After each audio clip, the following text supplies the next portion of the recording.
All right, welcome everybody. It's another SaaS Founder Show. I'm Tony Zayas, your co-host, along with Andy. How you doing, Andy? I'm doing well. It's another snowy Wednesday here in good old Cleveland, Ohio. Yeah, so I was wondering who your picks are for the Rock and Roll Hall of Fame for 2021. Oh, I don't know. I mean, I'm such a big fan of, The Go-Go's, Carole King. The Go-Go's, exactly. That's right. You got it perfectly. Yeah, those are my picks. So you can bandwagon with me. I will. I'll be down with my signs, in an hour or two. Awesome. Real good. Well, we have an exciting show today. I will bring our guest on. We have Lindsay Tjepkema from Casted. And Lindsay, how are you doing? Awesome. It's a snowy day here in Indianapolis too. So Indy. Okay, very cool. So you're right with us. Yes, I'm right there with you. Well, very cool. So to get started, we realize that you're formidable. You're a mom to 3 boys. It's true. So you are kind of a superwoman and CEO, co-founder of Casted. So I think to get started, we just love to hear a little bit about Casted, and then we'll dive in. We like to hear origin story and all that kind of stuff, but just a little bit about what Casted is all about. Sounds good. Yeah. So Casted, we are the first and only amplified marketing platform, meaning that we are helping marketers to take the power of podcasting, audio and video shows, like what we're doing right now, and harness them as powerful marketing channels. I will get into my background, my origin story about how and why this came to be, but really there wasn't any software, there wasn't any technology, there wasn't any platform that served specifically B2B marketers to harness shows like this one as lucrative marketing channels, not only to build an audience, but also to really drive revenue. And so that's what we're here to do at Casted. Yeah, that's really exciting. The first thing I like to always start with is that origin story. How did you get here? I'd love to hear about, what did you do a little bit before and what was the catalyst for getting into Casted? Sure. Yeah. So I was a marketer, 15 to 20 years in marketing, always B2B. I've been on the agency side. I've been on the company side. I had my own consulting practice for a while where I worked with customers of my own, like LinkedIn and CDW, to work on their content strategies and help them with execution. So I've seen content strategy. I've seen brand building for B2B from every angle over the course of nearly 2 decades, right? And right before starting Casted, I was at a large enterprise SaaS company. I was brought in to run content strategy. I was the VP of content and brand, and started with no team and no engine. Just kind of was brought in to build it all up. To me, any brand, whether you're B2B, B2C, or any other variation, the more human you can be, the better, right? The more human your brand is, the better. But specifically in B2B, when you are representing something that's very corporate at times, and you're selling to other people that represent other corporations, especially throughout the past couple of decades, it can feel very sterile or very inhuman. And so the more you can bring personality and actual humanness and authenticity into the brand, the better. It creates more trust, it creates relationships. And so that's what I aim to do. And so I built up this team, I built up this strategy, and all through it, it was like, we need to be constantly thinking about how we serve the humans in our audience with real humans that they want to hear from. And so this was in 2016 when I got started, and podcasting was not new. Shows were not new.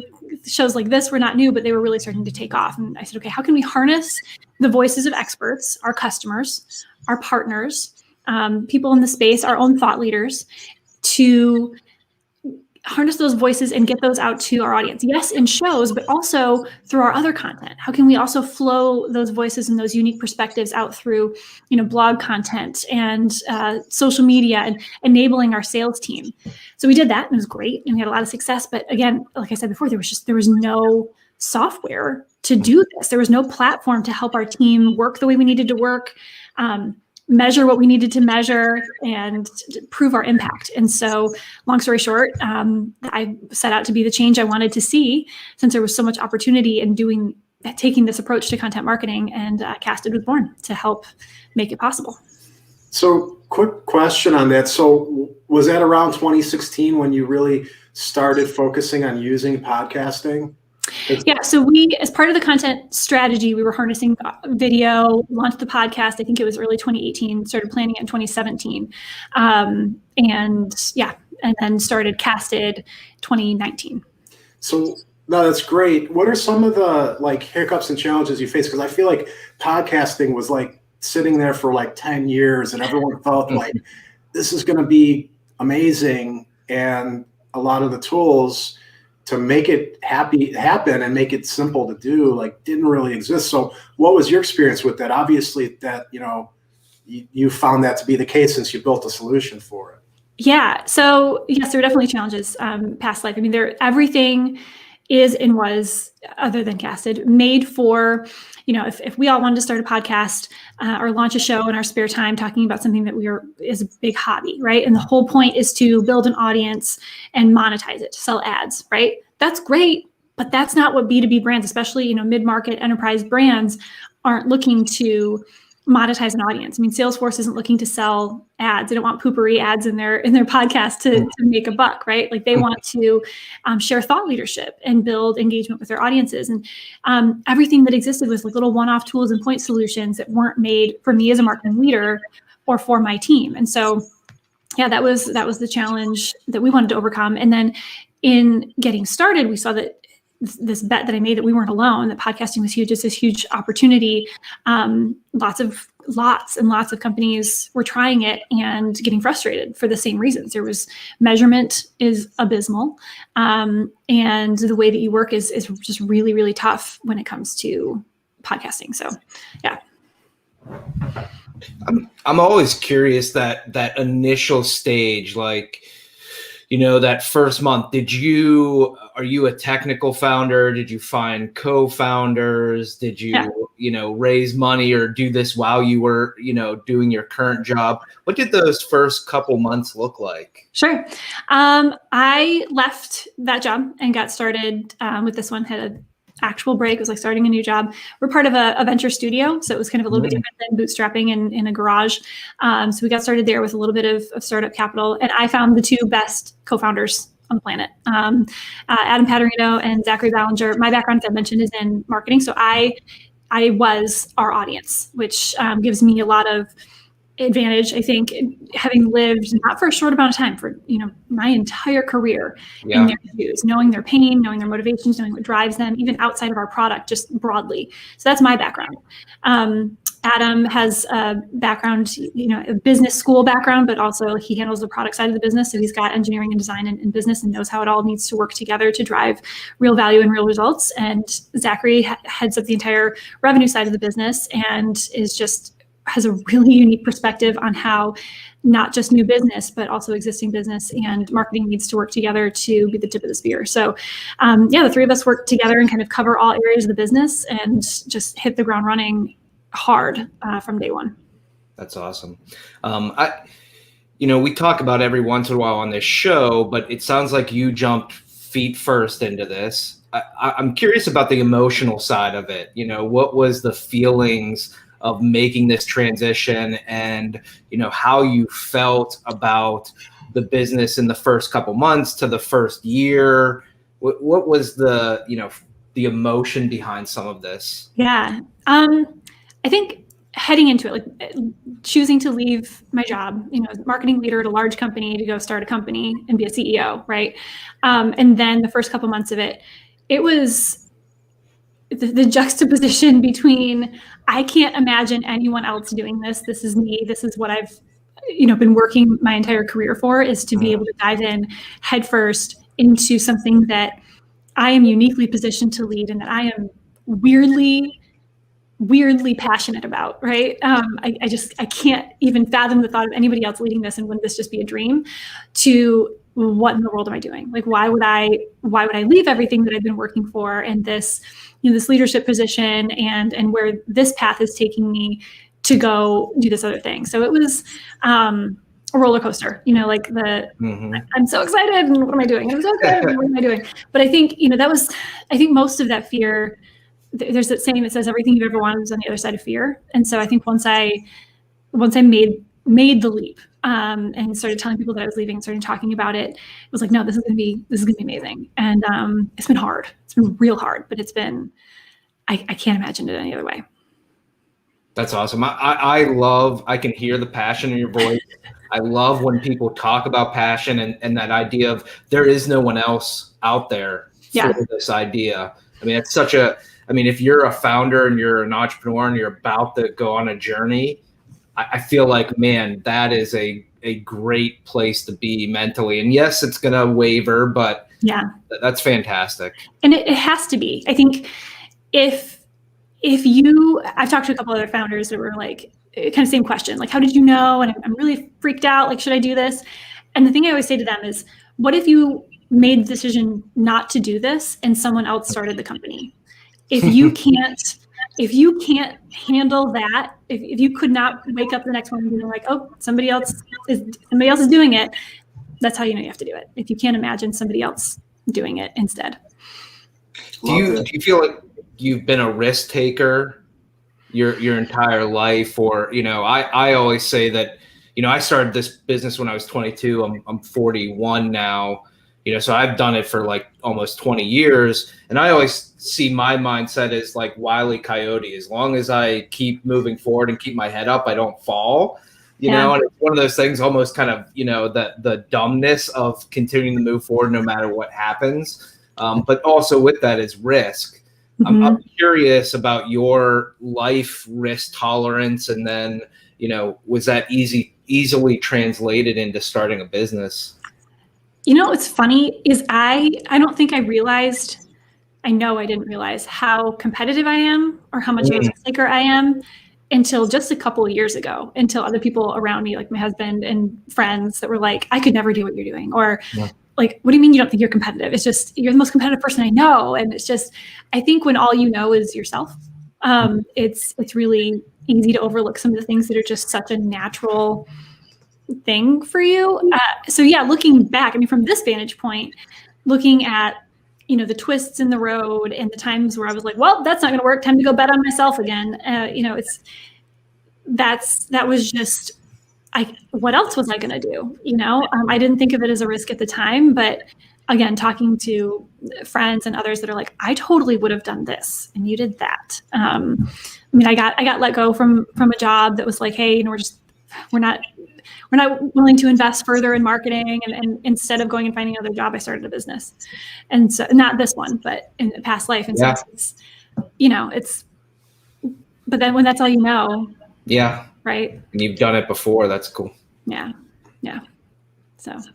So quick question on, your target audience, your focus on your solution is for B2B marketers, and that was you, right? So what advantage would you say that gives you, and how have you used having that role of being the audience to create the messaging and the marketing and clarify, how Casted solves the challenges that are out there? Sure. Carefully.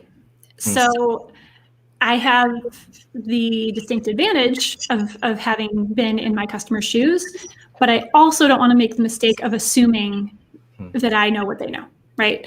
Especially the further away I get from it. So I haven't been a marketing leader as my single job for a year and a half now, right? And so I have to continue, and our whole company does have to continue to talk to our customers, ask our prospects, take the voice of the market, and really not take anything for granted, because when you do that, that's when you make a lot of mistakes. And so my experience, although it is very, very deep, and I think your instinct, your gut and your instinct is data, it's one data point.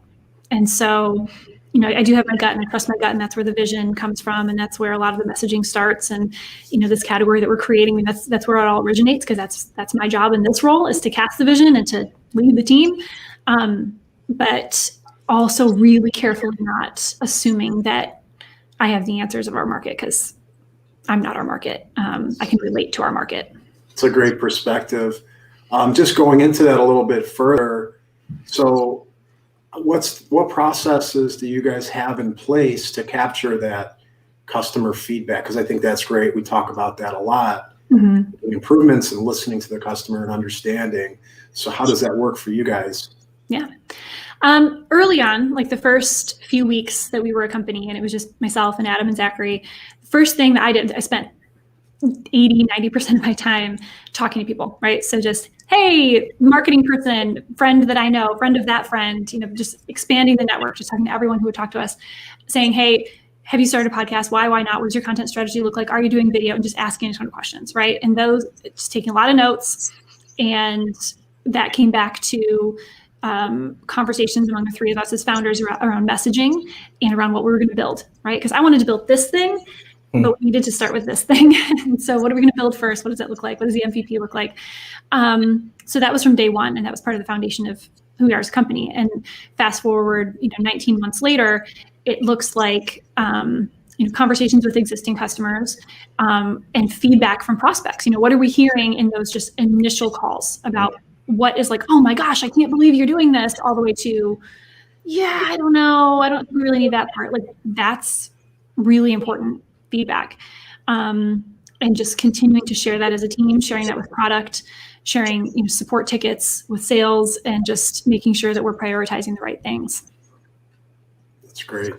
Have you to this point made any big pivots, whether it's in who you target or how the product works or anything like that? Has there been any big aha moments that have shifted your vision of where this is going? Not yet. Heading into what ended up being, the year that shall not be named with the pandemic and everything, we talked about what if things don't happen, what if our plans don't happen, what are some potential pivots we could make? And we held off, which I'm glad that we did, because last year ended up being solid for us, just continuing down the path.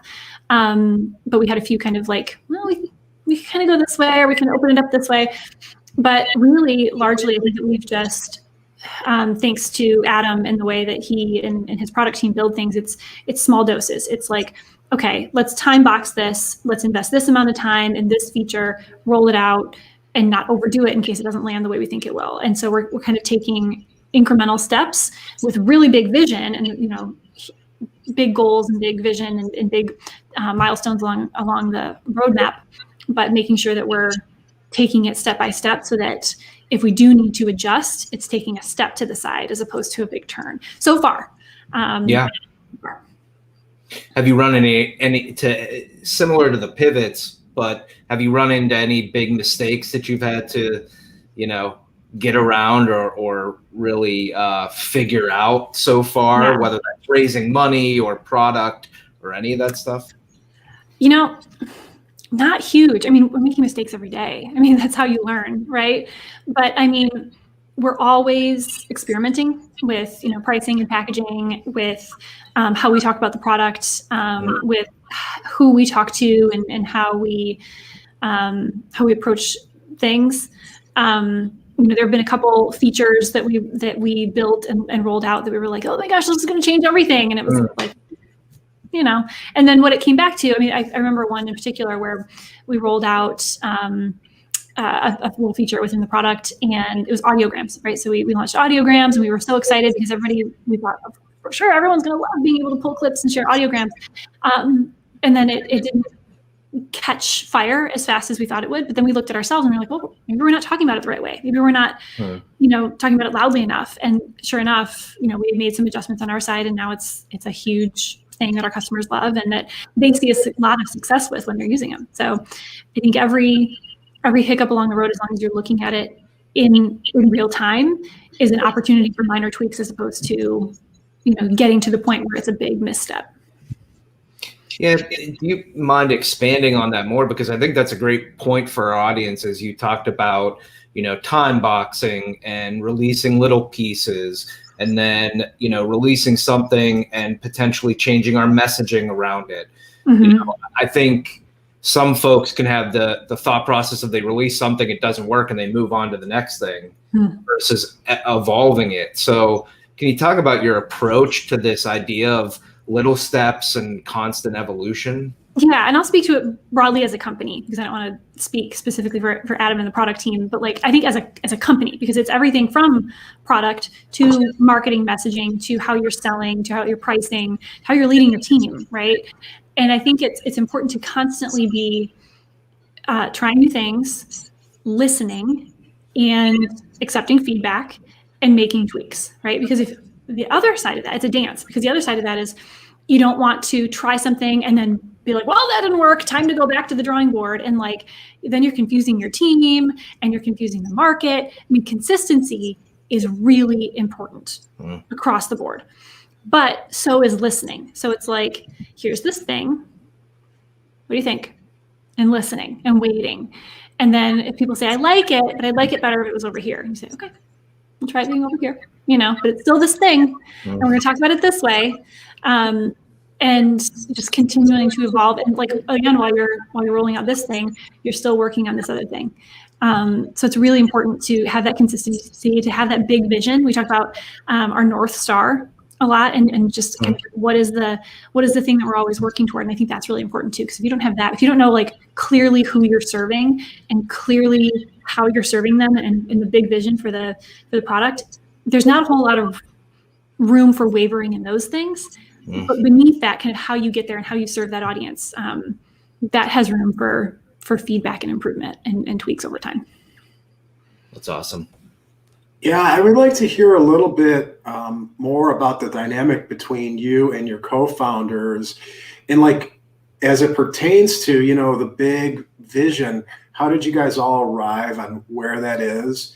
And then kind of part two is how you articulate that to the rest of your team. Because to that point, if people don't understand the North Star, it becomes challenging. But when they do, then you have, you have area to work within and follow.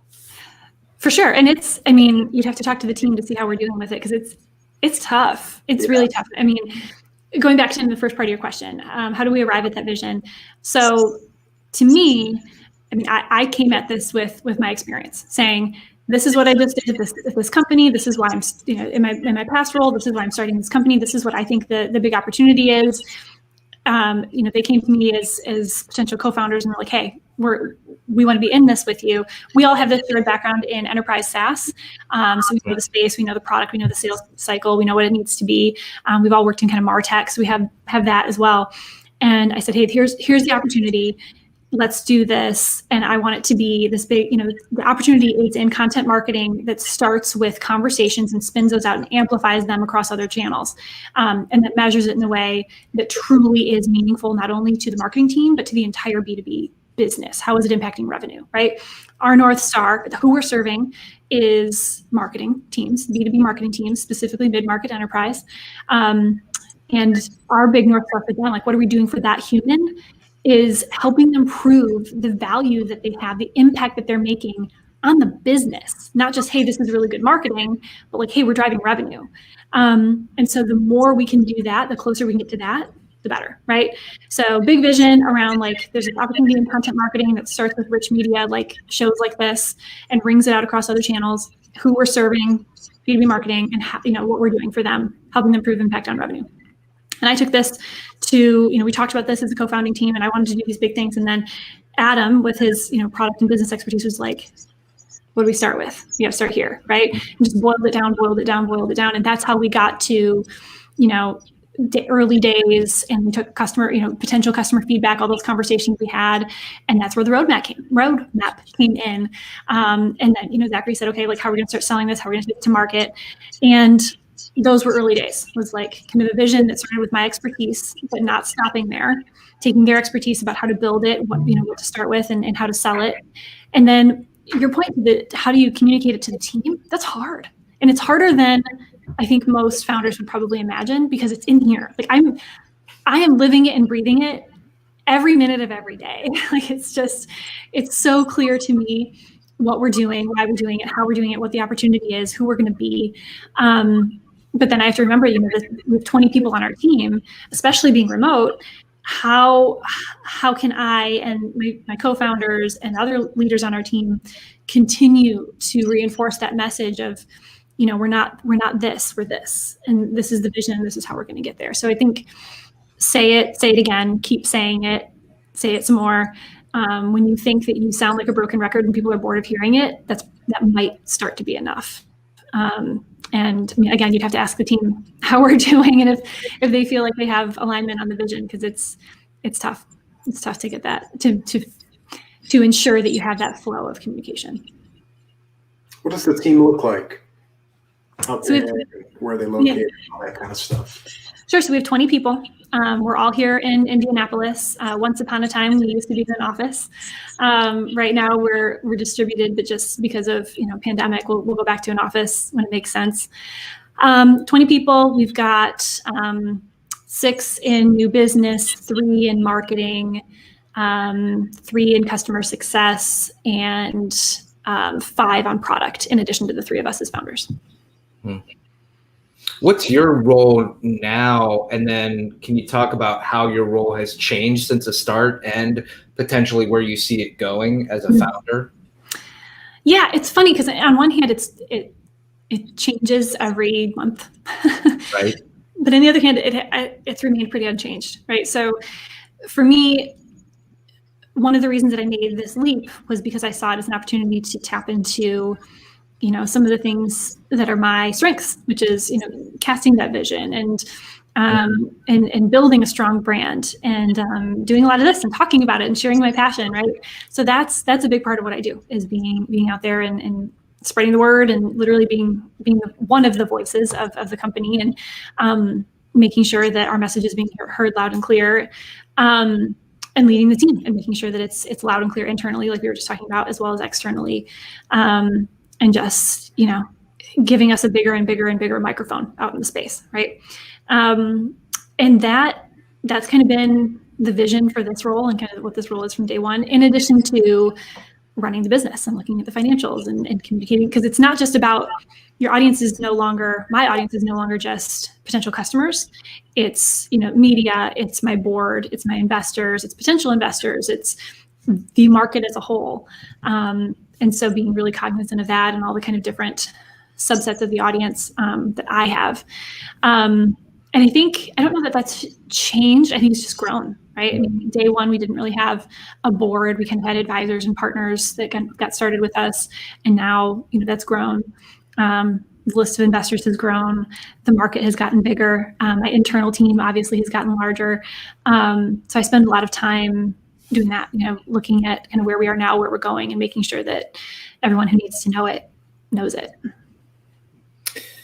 I'm always curious about digging into the side that I don't think a lot of people talk about, which is, again, the emotional mindset of being a founder. And so for you, how do you handle things like work-life balance? How do you handle situations where, every entrepreneur has it, where there's that fear of, failure and all of these other things? How do you manage your time? Like, what's the mindset and emotional side of the role that you have? Man, very conflicted in that answer, because I think this past year, I mean, with the pandemic, I mean, my life right now is basically, my work and my family.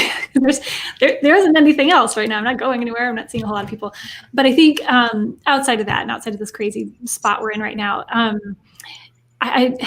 I'm a big fan of boundaries. I didn't have them several years ago, and then I think I kind of hit a wall, like many people do, and it's like, hey, I've got to set up some boundaries, because if I'm doing all the things all the time, that's what will be expected of me, even with those of the best of intentions. And so, especially when you have a team, as you're a founder and your team starts to grow, they are looking at you to say, what's the culture here like? When they say you can take time off, do they mean it?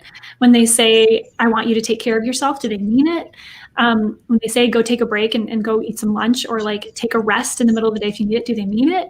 And so you have to live it, and you have to breathe it, and you have to tell people about it. I'm not great at that. I encourage it, but and I think that we do a really good job of that as a team at Casted. But as far as work-life balance, I think I'm one of those that believes that that's kind of a fallacy, that it's more like work-life harmony. And that, especially right now, I mean, I've 3 kids, and they have seen behind the scenes of a SaaS startup, and that's pretty cool. But I also, when I have, especially now when I have moments, regardless of what time it is in the day, to just break away for a minute and just spend time with them, I do. And so is that balance, or is that like taking, just kind of leaning in different directions when you can? I think that that's really important, to just be aware of, like, okay, at this moment in time, I really need to lean heavily into this. And I need to, when I have a chance, regardless of where it is in my work day or my work week, I need to lean in this direction too. And sometimes that's your team, sometimes that's your work, sometimes that's your family, sometimes that's yourself, your friends, and it's easy to neglect them. But I like that idea of harmony, instead of balance. I think that's good. And I've personally found with this pandemic, being at home, finding a much better harmony in my own life. But I'm a dad, and I have 2 daughters, and I think we can't turn away from the idea of the male-female dynamic. And as a mom, I'm kind of curious. You're a mom, you're a founder. How do you find that balance too, or the expectations that come from that? Because I do think it's different for me as a dad than it is even for my wife as the mom. And so I'm just kind of curious from that perspective. Yeah, I mean, I think, that question, thanks for asking it, because I think a lot of people, some people are like, well, why would you even ask me that? But it's true. I mean, whether we want to admit it or not, it's true. I think that's just kind of the way it is, good, bad, or otherwise. Right. My husband's amazing. I wonder if you can hear me within earshot. He's great. He's in sales, and we've all along, it's been like, okay, I'll take a minute so you can lean in, and like, okay, well, I've got you now, so you can lean in. And we've supported each other, sometimes to a fault, where we're enabling each other. But I think it's just super, super important, regardless of what your situation is, to just, I don't know, to just be who you are. I mean, one of the mantras that I have is boldly be yourself, right? And I am a mom. I have three boys, and I am a founder of a company, and I am a CEO. And that doesn't, that's not an asterisk. That's not I'm not a mompreneur. I'm not a CEO. I'm not a girl boss. I'm a CEO. Yep. And I'm a mom, and I'm trying really hard to kick ass at both. And I think same for you. I mean, you're a dad, and you're running a company, and I think you're trying really hard to kick ass at both. And 100%. We're all, I think for everybody, it's one of those adages of like, you never know what somebody else is bringing to the table. So like, acknowledge it, bring your whole self to what you do, be your whole self. I think especially now with what we've all been through this last year, people are much more willing to be open to that and to share those sides of themselves. And I think you absolutely should. Yeah, I think whether you're, dad or mom or single or whatever it is, that family dynamic though does impact being a CEO. I think my wife, same thing, great balance and really supports. She's part of our business in a way, and we have to balance that. And so, every relationship's different, but it doesn't matter who's running the business or if both people are in the business. It's an interesting dynamic, especially for founders, I think. Yeah, it's a lot. I mean, it's, again, every founder is on a tough journey. I mean, if there's like kind of the stereotypical guy that starts a company in college, right? That's hard. I didn't do that. And that's a risk in and of itself. And then there's somebody who leaves a corporate job to bootstrap a company. That's hard. There's having young kids and being a woman and starting a company. That's hard in its own way. I mean, it's hard, right? Yep. And I think the more that we can just appreciate that everybody's on their own journey and taking the risks that make sense for them, and just cheering each other on because of the work that we're doing, not because of what we're bringing to it, but just saying, hey, this is kudos to you for putting in the hard work, and how can we help each other make it stronger. Love it. Yeah. Go back to the team dynamic a little bit. It sounds like you're really good at listening and self-awareness, right? So areas where you're strong, areas where you can improve. What is the culture how would you describe the culture of the team? Oh man, I love this team. This team from day one has been curious, passionate. Adam and Zachary and I talked a lot about passion from day one. It's the intangible thing that's also non-negotiable on our team is, and it doesn't have to be for what we do. It's not about like, oh, I'm so passionate about Casted. It's like, be passionate about your work and about what you bring to it. And about I was talking about superpowers that you bring to the table. I mean, I want you to use those here. I think you'll see a lot of that, and caring, especially this last year when we all went remote. People showed up for each other. We really encourage each other truly to take breaks, because I say, look, we got a lot of hard work to do. I and this team is going to ask a lot of you, and I need you to show up. So if you can't show up, take a break, like take a nap in the middle of the day, go for a bike ride. One of the guys on our team is a big, cyclist, and he will go for a bike ride and he comes back super inspired and refreshed. I would much rather have him do that than be like, no, I mean, it's noon. Shouldn't you be working? Like, no, take care of yourself. And I think this team is really good at doing that, and also telling each other to take care of themselves. Obviously super creative, really supportive, and very supportive, not only of who we are in this company, but of kind of what we bring to the table. We have this thing called disagree and commit. So even if we have conversations around like, hey, I don't think we should do that with the product. If we not get outvoted, but if we have a conversation and it's like, yeah, okay, clear consensus is we need to move forward this way. I might disagree, or somebody else might disagree, but we commit. And from then on out, it's not like, well, I told you so. We've got to be supportive, because it's hard work. And if there's a naysayer, it's just not going to do any good. It just doesn't do any good.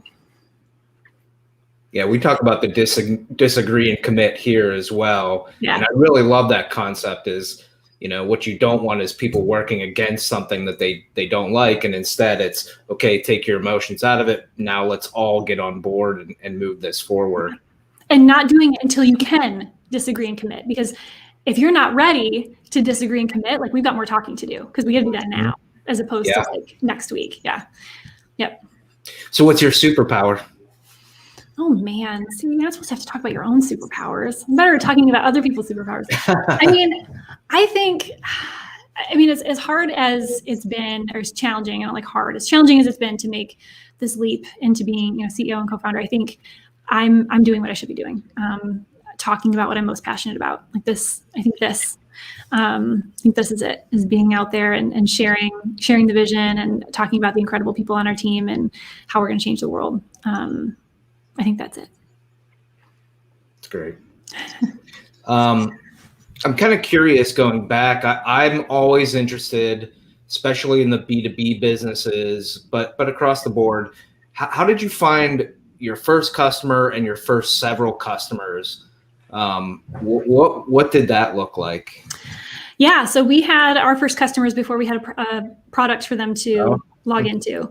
And really, you have to, if you're going to go that route, which obviously that doesn't work for everybody, but if you're going to go that route, you have to know that type of customer is not normal, right? Like that type of customer is the type of customer that sees their purchase as an investment, right? So you're probably going to be speaking more with a leader in the company that says, okay, yeah, I get it. I see your vision.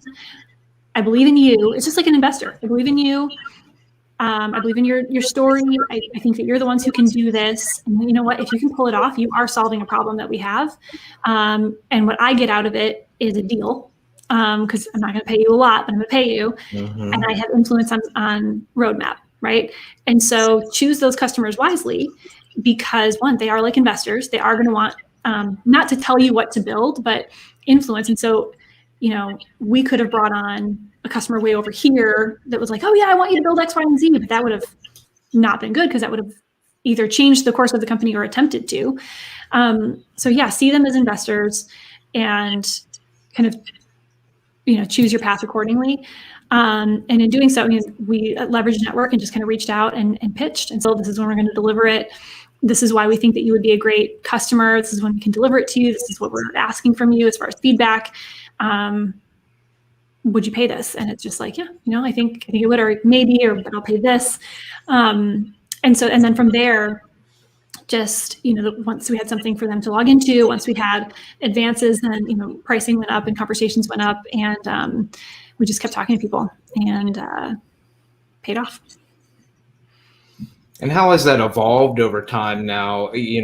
What I've heard a lot is from founders is the beginning stages are very one-to-one sales processes. And then as you evolve, it just becomes into the marketing side of things. And, that happens less. Mm-hmm. For you, how do you sell your product? Is it still very one-to-one? Have you, shifted that approach? Yeah. What's it look like now?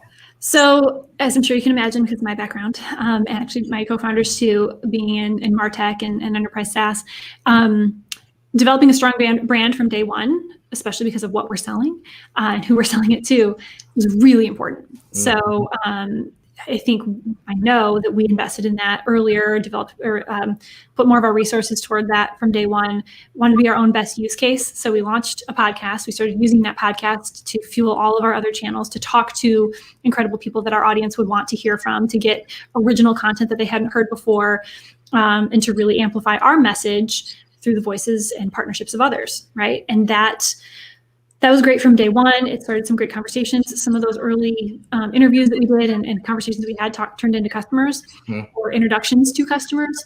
And then since we stayed consistent with it and continued to really invest in content marketing and brand building, we've started to see great results in that in inbound. So we've had some people, people come to us and find our show and see us doing, shows like this and talking about what it is that we're doing. And they're like, okay, I would like to learn more. So inbound has been really strong for us. It is not a sprint. It is a marathon. It took us probably a year before we started to see results. Little results right away, but a year before we started seeing like, okay, now we're starting to see inbound. Like inbound is an actual real thing. Now it's a very strong thing for Casted. On top of that, we do have outbound, and we have some incredible salespeople that are starting up great conversations and prospecting and trying to talk to people that we know we can really add value for. And so it's both as far as how we're selling today. So yeah, we're out of that kind of one-to-one. We're definitely out of founder selling, but that's how we got started. That's great. Great. So what's on the roadmap here for 21? Oh man, growth, right? Growth across the board. We've got some exciting things happening in product. We launched casted video podcasting. So now it's not only just audio, but it's capturing, video like this and using that to fuel other channels. It's saying, how can we leverage all this content that we have and data that we have around how people are consuming it to provide insights and to add a layer of AI onto it to say, how can we provide real actionable recommendations to our users and our audience? So watch for that. And just growing the brand, growing the team, growing the product, and world domination comes shortly after that. So, as long as it's on your roadmap. As long as it's on the roadmap. Put it right there. I'm curious about asking founders a little bit of a difficult, sometimes difficult questions, but social questions. What do you think, since your platform, you're really helping others distribute their message? And what we've seen in the world over the last year of platforms letting people distribute any message, what do you think the role is for organizations like yourself with, giving folks, and I know we're talking about B2B in your space, but that doesn't change, the dynamic. What do you think your responsibility is in the world to kind of, manage these things? Oh, man, that's a good question. We are a little bit insulated from that because we are B2B, right? So we have, it's brands, and especially since we're not working with really small companies. It's all mid-market enterprise. Salesforce is one of our customers, right? So, so that does kind of buffer that for us. However, any company, and certainly ours included, has a responsibility to humans, to the people. And so I think it is important to make sure that what you're doing goes beyond building the business and is serving the humans in it and around it and through it. And so, I mean, that looks a little bit different for everybody. But there's a responsibility there to say, how are we making sure that we are adding to the greater good of the world, and not anything else. So. You've talked a lot about human and human to human, which I love, because I love the idea in marketing of moving from B2B or B2C into H to H, that human to human mindset. And it sounds like you're a lot around that. I'm kind of curious, extending that into your customers, what does it look like for you for customer experience and customer support, and how do you evangelize that in your, business? Yeah, I mean, it's hugely important. And it's not just me. So it's our whole team. It was important to me. And one of the earliest conversations I had with Adam and Zachary, literally the first in-person conversation we had about, hey, we're going to do this thing together. We spent more time talking about culture than we did about the product that we were going to build. I think that shows up in the way it feels to work here and the way it feels to work with us. At least I hope so. And so it's just, we talk a lot about having tough conversations, saying what needs to be said, being respectful of each other, caring for each other first, right? Again, we just finished talking about what that feels like in our company, and that absolutely can and should be felt by our customers and by our prospects, right? So being respectful of each other, doing what you say you're going to do, following through. If you say, hey, I'm going to take that to product and make sure that they hear about it, take it to product and make sure they hear about it. And just make sure that we are taking really, really good care of the people in and outside of this company. I'm really happy to say that I hear all the time about customers. When I check in on their customers, almost every single time they say, oh my gosh, I absolutely love, Kaiten is one of our CSMs and Clay is one of our new CSMs and Kara is the leader of that group too. And I hear their names called out as just incredible reasons that people love Casted. Like, yes, they love the platform, but they also love who their contact is here. And I love hearing that. We actually had one of our customers recommend Casted to one of their friends in another company. Yes, because Casted was great, but they were also like, and they've been so great to work with. And that's how it should be, right?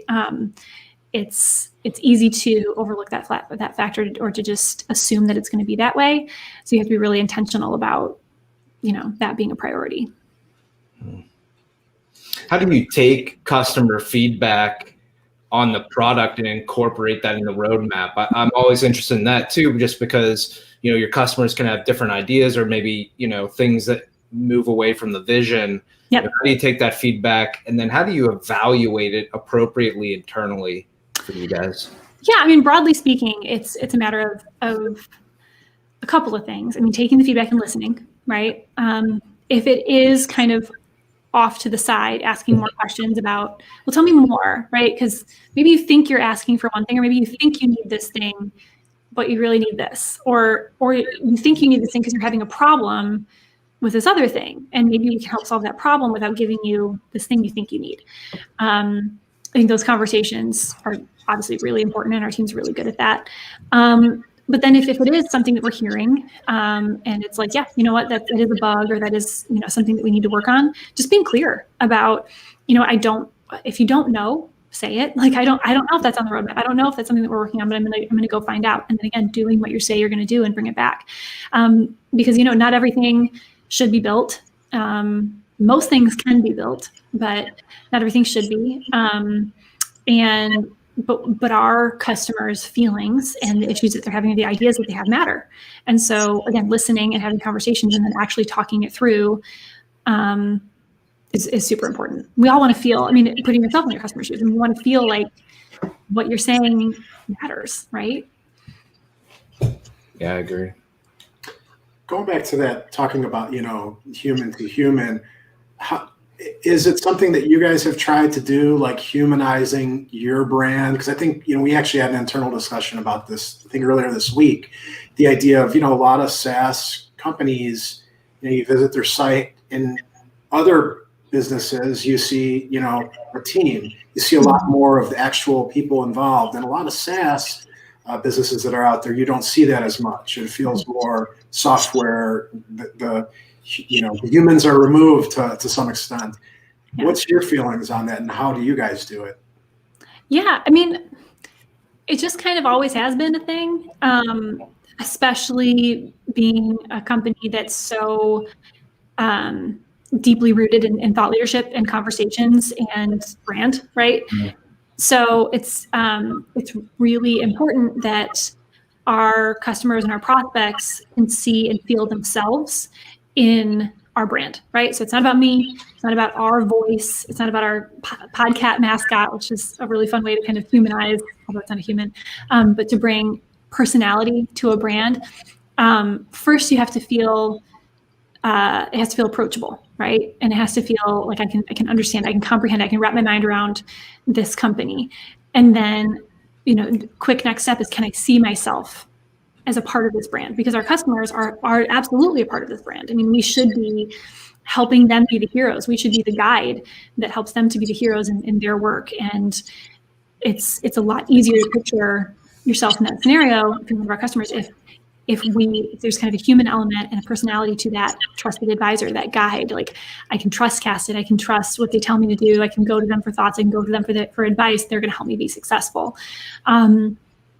Yeah, I mean, that's been just super important from day one in establishing that. And I don't think that it's necessarily been a decision.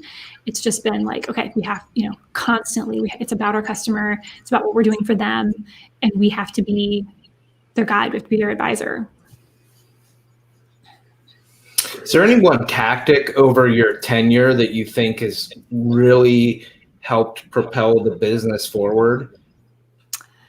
Brand, right? I think that's where my background specifically, and then also my co-founders, and then kind of even next steps, our leadership team, we all have a background in this space and working not only in building these kind of products and working with these kind of customers and selling this way, but also knowing how important brand and marketing are, that they are critical to the success of any brand. And so there's never, you have a CEO, you have a founder, you have a founding team that understands and values the importance of brand. And for me in particular, having supported very large companies and very small companies and building theirs, knowing that it's not a logo, it's not a color palette, that it's everything you say and do, it's how you show up as a company.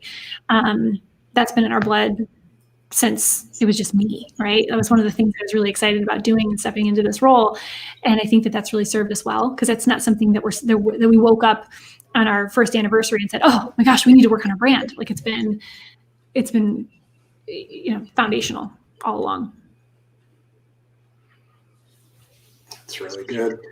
Well, we're getting close to the top of the hour here. And you want to ask your coffee with your past self question? Yeah, sure. So I always want to find out, like, if you could go back in time right before you started the business and you're sitting down and having coffee with yourself, what advice would you give, obviously your past self, about the future and where you're going and what they should do? Jump. Just do it. Again, I mean, this is so not my quote, but it keeps coming back to me. It's like everything you've ever wanted is on the other side of fear. Fear is nothing. Fear is a liar. And it does no good, right? So just step out, even if it's one step at a time, and don't hold back. Like, don't hold on to all of the things you're bringing with you, unless it's going to serve you. Like, take the things that are going to serve you and the things that are going to serve you in this journey that's ahead, and just bet on yourself and bet on all of that data that you carry with you, which is knowledge. I mean, it's your instincts and your gut are data, and chances are you have enough to bet on it. And there's no room. You will not have time for the doubts and to carry those with you. Just step out, have faith in it, and just do it. Take it one step at a time. Life's short. Life's short, right? Life is way too short to carry all those doubts. I mean, they're heavy. Just go for it. I agree. So what would be good ways to, hi, baby. So let's see, kids at home. She brought me some candy for the interview. Yep, she must have had her Valentine's Day party. That's adorable. So, now I forget my question, but so how can people connect and engage with you? What are good ways for people to reach out to you or, engage with Casted? Sure. Casted.us is our website. And then our podcast you can find there, podcast.casted.us. It's called the Casted Podcast. So you can get a lot of information and insights there. And then for me in particular, I'm really heavy user of LinkedIn. So you can find me by my name there. And then Twitter. I'm Casted Lindsay on Twitter. So awesome. Very good. This has been fantastic. So thank you so much for spending this time with us, and we really appreciate it. Hope everybody enjoyed the show, and we'll be back again next week with another one. Thank you, guys. Take care. Thanks again, Lindsay. Thank you. Thanks, Lindsay.